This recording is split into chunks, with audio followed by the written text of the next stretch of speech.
Hi, I'm Darius Chinoy, Bollywood cameo man, full-time overthinker, and probably the only man in India whose YouTube channel has fewer subscribers than the number of porn sites on your husband's phone.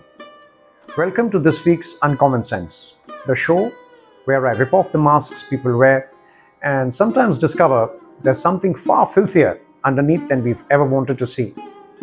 Before we start, I would like to request all of you to please like, share, comment, and subscribe to my YouTube channel, Cheersnofears.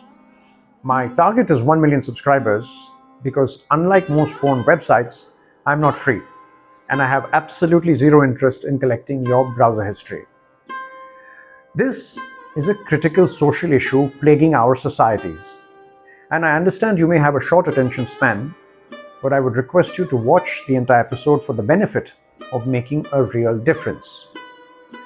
Let's talk about pornography, the word we pretend that doesn't exist at dinner tables, but somehow becomes the top search on our Wi-Fi the moment the lights go out. See, I'm not here to shame or lecture anyone for having sexual desires. We're all humans. Hormones exist. The problem isn't that porn shows sex. The problem is how it shows sex, and how it's silently rewiring brains, relationships, and entire societies while we all pretend it's just entertainment. Let's start with India. India, the land of the Kama Sutra, Khajuraho, and some politicians who still believe bras are Western conspiracies. We like to pretend we are modest, sanskari, pure, yet we're among the world's largest consumers of porn. Yes, even while ranting about Bharatiya Sabhyata on primetime news, we're also the same audience crashing porn servers every time Sunny Leone trends. The hypocrisy level? Mount Everest. But this isn't funny. Well, not really. Because porn is warping how millions of Indians, especially men, understand sex. Sex becomes less about affection, trust, or human connection, and more about aggression, domination, and the dangerous illusion that women exist purely to satisfy any demand, no matter how violent or degrading. And that's where porn starts bleeding into rape culture here in India. I have always personally believed that pornography has a direct impact on a large section of our men, and that's why sexual violence often results from this. Studies have shown how excessive porn consumption lowers empathy, normalizes violence during sex, and feeds the idea that consent is optional. Think about it. Let me tell you a story about a sweeper. Let's call him Ramesh. Ramesh has just finished a 12-hour shift, sweeping the streets of Delhi. His body aches. His shirt is streaked with dust and sweat. He collects his daily wages, which is a few crumpled notes, and he decides to celebrate the evening with two friends. They head to the local country liquor shop, buy their poison, and sit drinking under a flickering streetlight in the same vicinity of the place where they all live.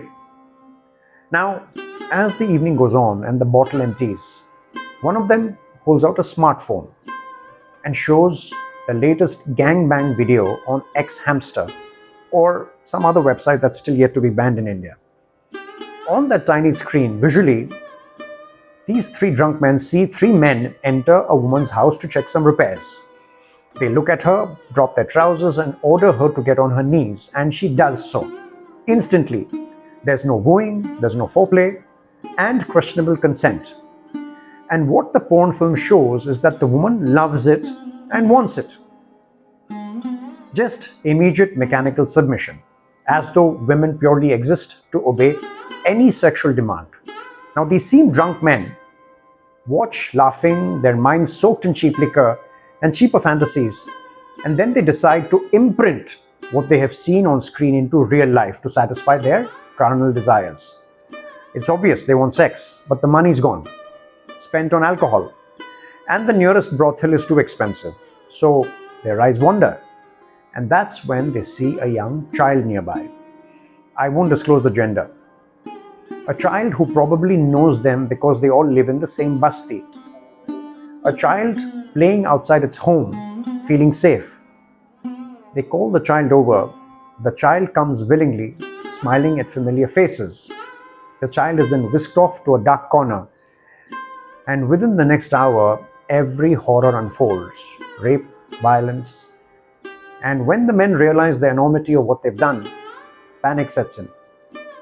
A defense mechanism flickers on, so they decide the only way to hide the crime is to silence the child forever. A tiny head is smashed against a stone, or the little neck is choked until the tiny hands stop moving. Later, these same men, faces washed, expressions rehearsed, stand on the grieving family's doorstep next morning offering condolences and pretending shock. That's how pornography impacts certain sections of our society. And when such porn collides with alcohol, poverty, and desperation, it breeds monsters who destroy lives in a single night.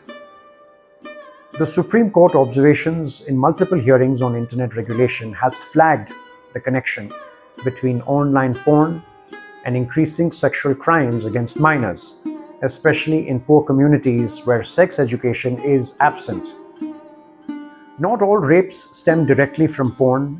There are other social factors like poverty, alcoholism, lack of education, toxic masculinity, all play significant roles. But in multiple real-life cases, offenders have explicitly linked their actions to acts they had seen in porn. Meanwhile, every time there's a gang rape case, our politicians come out waving moral flags. Pornography is destroying Indian culture. They're not entirely wrong, but these are the same men who legalize liquor shops on every corner, ignore marital rape, and hush up child sexual abuse scandals in religious institutions.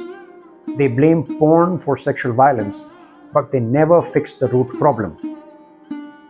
A society that is terrified to talk about sex, yet obsessed with watching it. India as a society is not ready for pornography, and it should be banned permanently.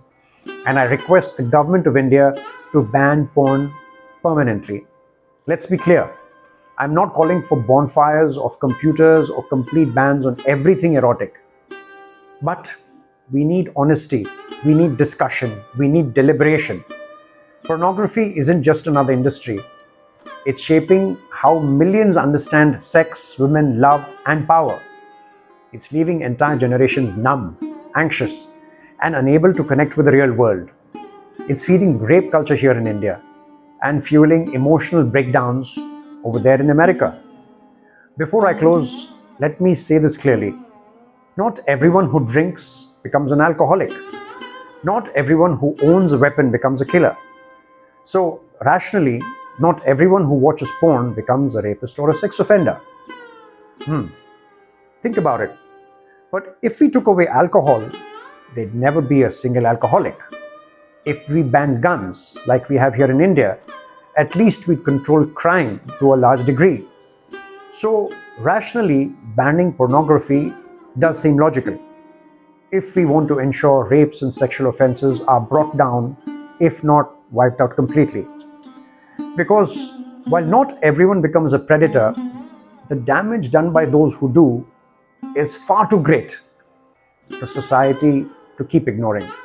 So my plea to all of you, next time you find yourself reaching for incognito mode or your VPN, ask yourself this: is this a momentary escape or a prison I'm building in my own head?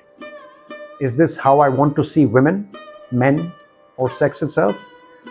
Or am I letting billion-dollar corporations hijack my hormones and dictate my fantasies?